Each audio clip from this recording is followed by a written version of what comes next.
Welcome back to another episode of What in the World. I'm your show host, Raisa Ganji, and welcome back. We have been away for so long and we just missed making content for you. But worry not, we are now back posting on a bi-weekly schedule to deliver the latest climate news from all over the world. Cue the theme song. Do I have a theme song? Let's just assume I do.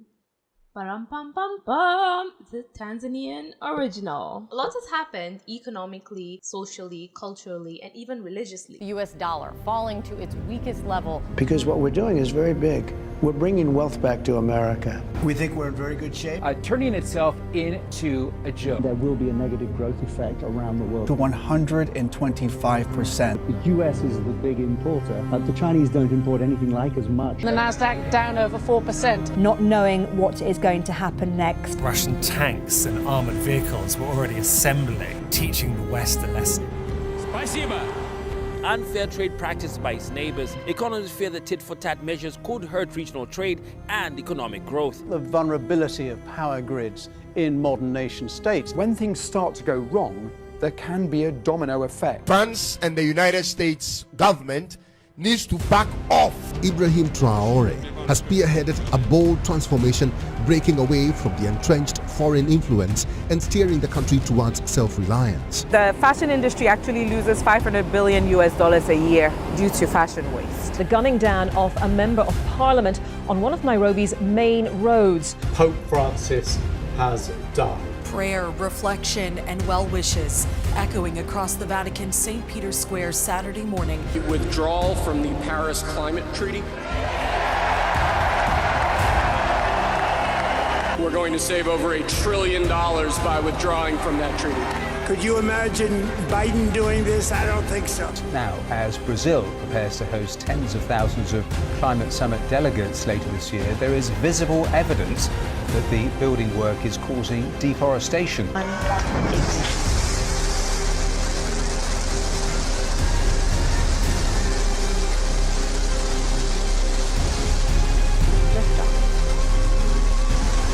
Shepard has cleared the tower. Singer Katy Perry and CBS Morning's co-host Gayle King were among 6 women who spent 11 minutes in space aboard Jeff Bezos' Blue Origin rocket. I gotta sing in space. Post-flight interview that the pop superstar made good on her promise and belted the Louis Armstrong classic What a Wonderful World.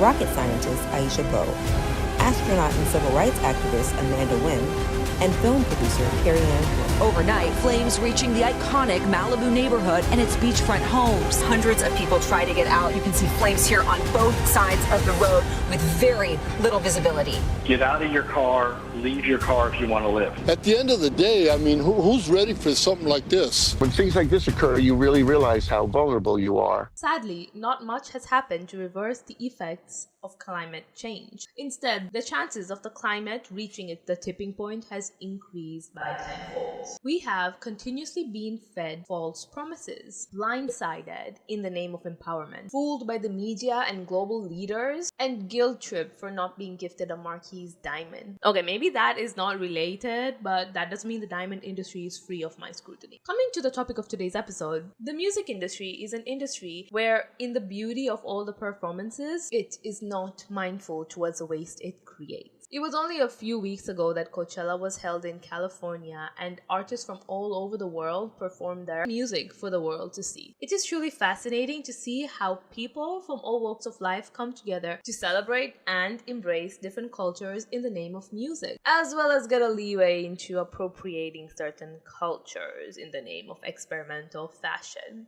That reminds me, fashion industry is not free from me either, okay? We'll be talking about fast fashion very soon on this channel. But the climate destructive fashion industry put aside, large concerts and music festivals generate a lot of waste before, during, and after the event itself. From tour buses, flight tickets, stage setups, carnival rides, hotel bookings, snack bars, the ride to and from the venue for every weekend, the case of Coachella, and the undealt with waste that's left afterwards. Now, Coachella might sound like an extremely exciting trip down the desert, but how much harm are you causing the environment in the name of live music. For instance, the Burning Man Festival, which is a even smaller music festival than Coachella, generated 27,000 tons of carbon emissions from transportation, power generation, and art installations. Coachella itself draws more than 250,000 people over its 2 weekends. That is 4 times more than the Burning Man Festival, which would mean Coachella most likely produces more than 100,000 tons of carbon emissions. And you know what the sad reality is? This amount of carbon emissions that is produced by Coachella only amounts to 2.5 airplane trips. Aviation industry,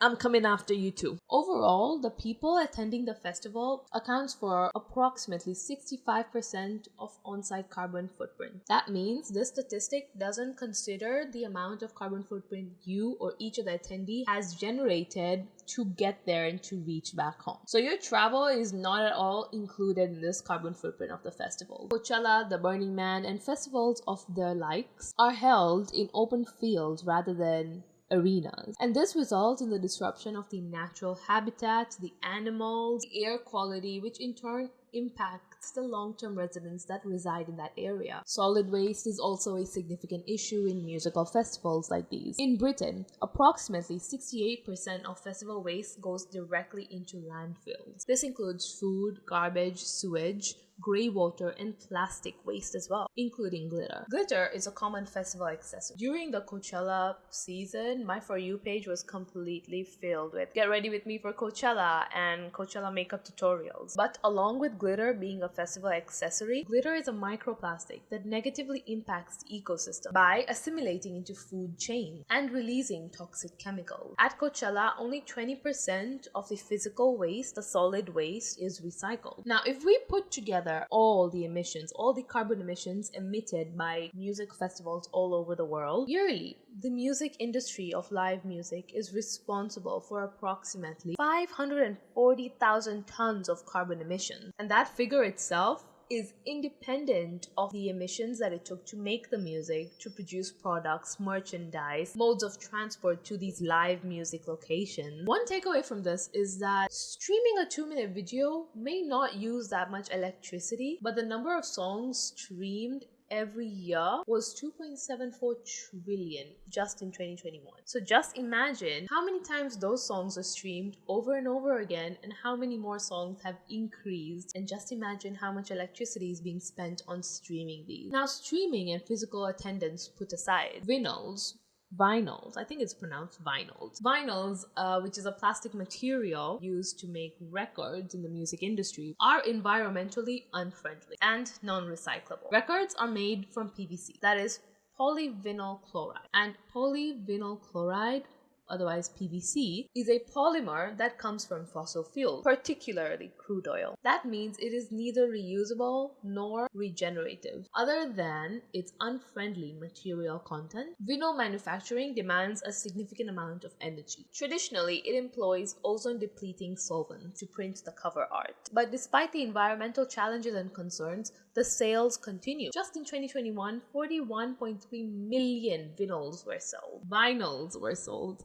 Excuse my pronunciation. But unhealthy patterns like these will only grow and continue to prevail due to globalization and the tourism industry growing simultaneously. Now, despite the positives that do come with the tourism industry, like increased GDP for countries such as the United Republic of Tanzania, the negative impact to the environment that follows will permanently damage the environment, the ecosystem, the flora and fauna, which will take years to rejuvenate. The more damage that is caused, the more costly it would be to repair, conserve, and preserve the environment. Many a times, actually most of the time, sustainability is not the first nor the second priority for majority of the corporate world, especially when it comes to large-scale events like Coachella, when looking good and delivering a particular aesthetic is the main goal. To deliver a performance on a concert stage the size of Coachella requires a lot of energy. It demands a lot of energy. Energy that most of the time comes from burning fossil fuels, which in turn causes a release of greenhouse gases into the atmosphere, further warming the earth and hence causing climate change. And to get to a performance requires a means of transport that uses diesel or petrol, such as a car, a bus, and even airplanes, which utilize jet fuel. And all these products of fossil fuels, when they're burnt, release harmful greenhouse gases into the atmosphere. And let's not forget the streaming that majority of the non-attendees do in order to catch up and stay relevant, or all the tour and concert merchandise that we purchase in support of our favorite artists. In light of everything that's been mentioned so far, what is actually being done in the name of sustainability in the music industry? And what can we do as listeners? Personally, I would suggest stop listening to music as a form of retaliation to protest the unethical and unsustainable practices of the music industry. And this is not only because I am Muslim. Maybe it is, okay? Maybe it is. Beliefs form a person's perception, so. But just in case silent protesting is too radical for your convenience, here is what's being done. Whereas majority of the climate studies done on environmental impact of music festivals and concerts and the music industry has only been done in UK and Australia, with very little being done in the US. But despite that, a lot is being done by your favorite artists in an effort to make their concerts more sustainable. Artists such as Billie Eilish have partnered up with a non-profit organization known as Reverb, which has been running the green music movement for over 2 decades. Founded in 2004 by environmentalists Lauren Sullivan and her husband Adam Garner of what band? Of Guster, are known to partner with musicians, festivals, and venues to green their concert events, as well as engage with fans face-to-face at shows to take actions on important environmental, climate, and social issues. Some of their earliest partners were Maroon 5, John Mayer, and Dave Matthews Band, and some of their current include Billie Eilish,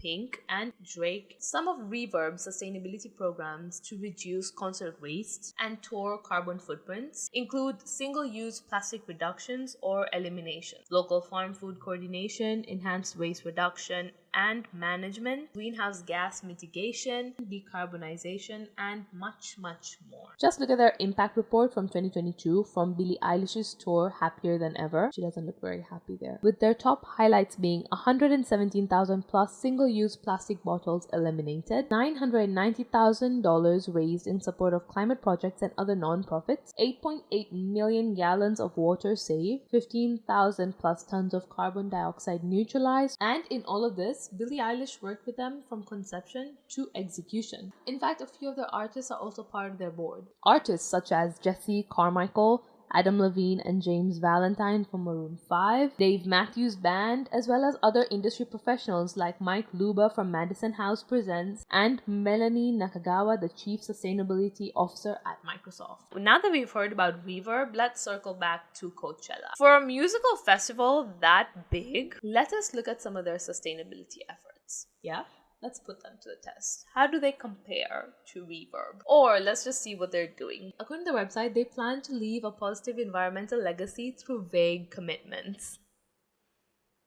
Reducing carbon emissions through renewable energy, waste diversion and use of sustainable materials, reducing their water consumption and eliminating single-use plastic serviceware, and environmental stewardship. Now, we know what they're committing to do, but here's what we have to do for them in order for their commitments to be met. I mean, our role to help them achieve their commitments that they're committing to us, which is very ironic. And you know, the ironic thing is our role comes before their role as a large corporation that spends millions of dollars to have this happen. But nevertheless, this is our role to make Coachella more sustainable for us. Not only Coachella, whatever music live show we go to, okay? It is our role to be sustainable in general. Coachella has started a campaign, the BYO Bottle campaign, a campaign advocating for the use of reusable water bottles. I think the mnemonic stands for bring your own bottle. Is very not creative. It's very uncreative of them, you know, being Coachella. But I guess you could tell. I mean, have you seen their logo? That font's been in Microsoft Word since 2003 or before, I think. Along with the BYO bottle, campaign. They also have recycling measures for composting.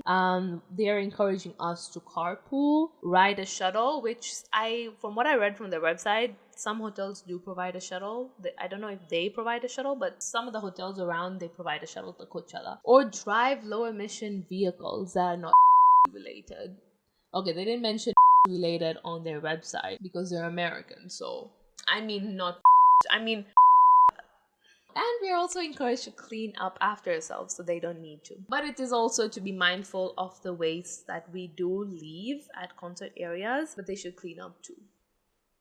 And finally, be mindful of our electricity usage because we use so much on the stage. All of the things that Coachella commits to achieve involves our free will to help them achieve it. Like using solar panels or sourcing renewable diesel generators or coordinating. And this is a funny one, yeah? Or coordinate on-site camping for roughly 35,000 people rather than driving to and from the show each day. So in order to decarbonize their power portfolio, we have to take it upon ourselves through our free will, spend a fortune so they can stay committed to decarbonization while charging each attendee more than $500 for the ticket, excluding hotel prices, travel fee, food and dressing and everything else. That's just the entrance to Coachella. So each attendee would be spending roughly $1,000 to $5,000 for the concert. And say a concert that is attended by 250,000 attendees, which is heavily sponsored, should be able to sponsor climate-friendly initiatives that allows their attendees to be sustainable so that their power portfolio is better. But we forget that artists need to survive as well with their measly $1 million to $5 million performance charge in this turbulent economic times. Speaking of turbulent, I hope you've seen our newest take on our social media on climate news in the form of memes. Make sure to follow up What in the World on our social media platforms, Instagram and LinkedIn. And while I'm still at it, make sure to subscribe to our YouTube channel if you want to see more content like this. Do make sure to like, comment, and turn on the notification bell so you can get a notification whenever we post. Now, let's get back to where we were. So, we are entering a new era where corporations ask us to make an ethical choice and take the moral high ground, as if paying ridiculous amounts for a silly phone wasn't pathetic enough. Why are corporations holding their customers literally at gunpoint? Like, why are we held responsible? Why are we being held responsible for consuming and buying the product